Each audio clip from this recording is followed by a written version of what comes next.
Go. Hey everybody, we're here to talk to you today about nutrition. So what is good nutrition? Well, it's different for everybody. Good nutrition is something we want to use all the time, but we want to make sure that it fits into our lifestyle. And we all react differently to all types of food, and that will play a big role into what will work for you. I want you guys to think that better is better. Don't focus on being perfect all at once. It's hard to make a big change, so making small steps towards better nutrition can go a long way. Another key concept is that compliance is key.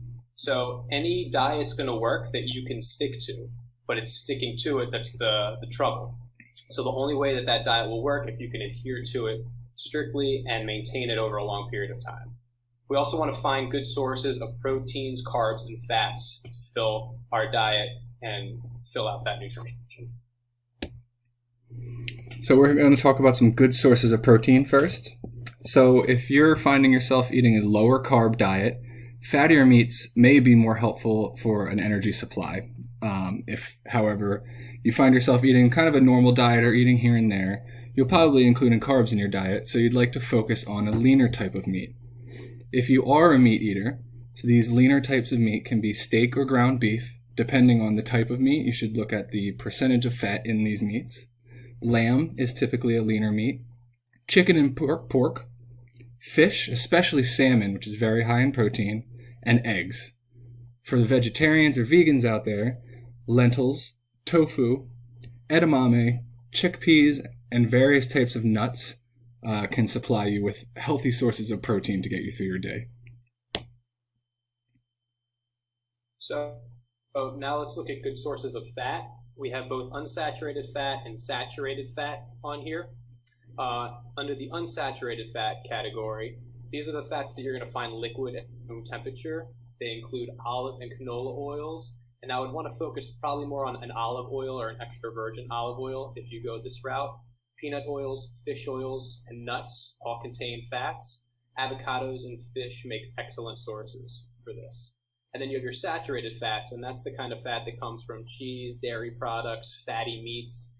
This is the kind of fat that will really help you sustain energy if you're on that very low carbohydrate diet, and coconut oil and palm oil as well.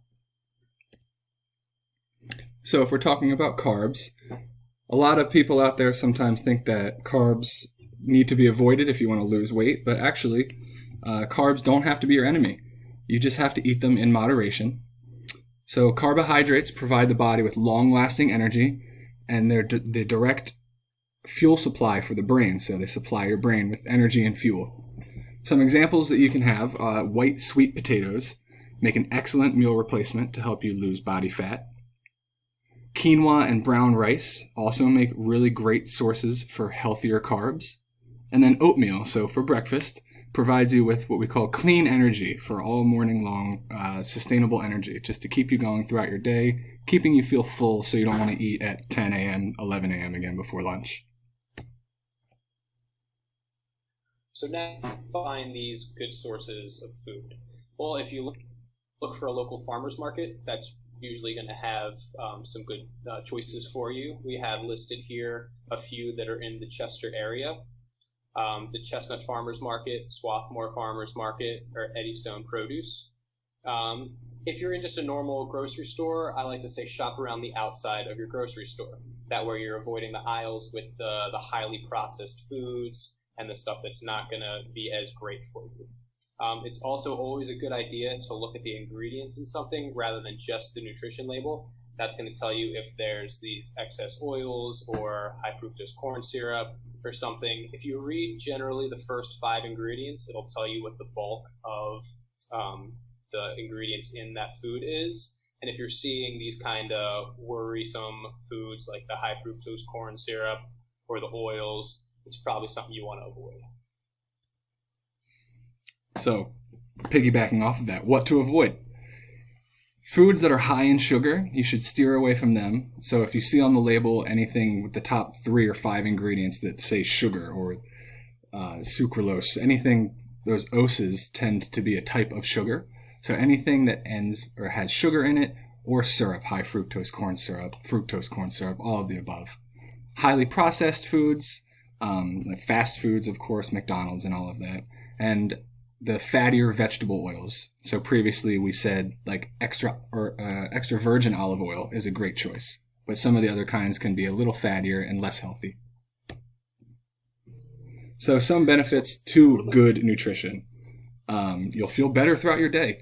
You'll have better overall health, more energy and sustainable energy throughout your day. You won't feel like you're crashing and peaking and crashing all day long. You'll have more sustainable, even energy. You'll sleep better. You actually will have increased fat loss if you continually eat a steady, sustainable diet, and your mood will improve. So let's talk about some of the different diets that are out there.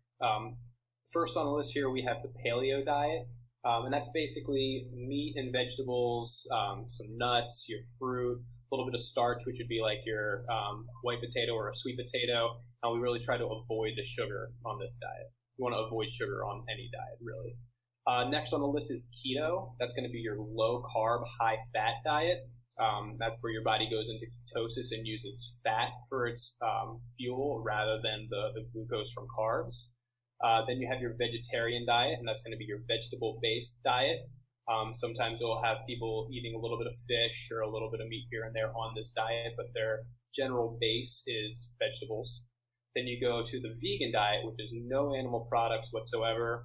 These are all diets strictly from vegetables. And then you go the other direction. There's the carnivore diet, which is out now, and that's a meat-only diet. And that's where you want to get more of the fatty, some organ meats in there, the saturated fats to use as your fuel.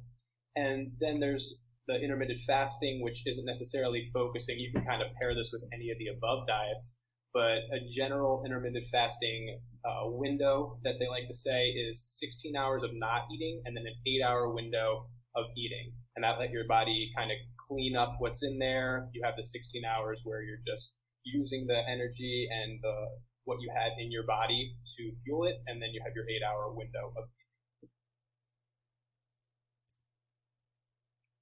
So some last minute tips for success for you.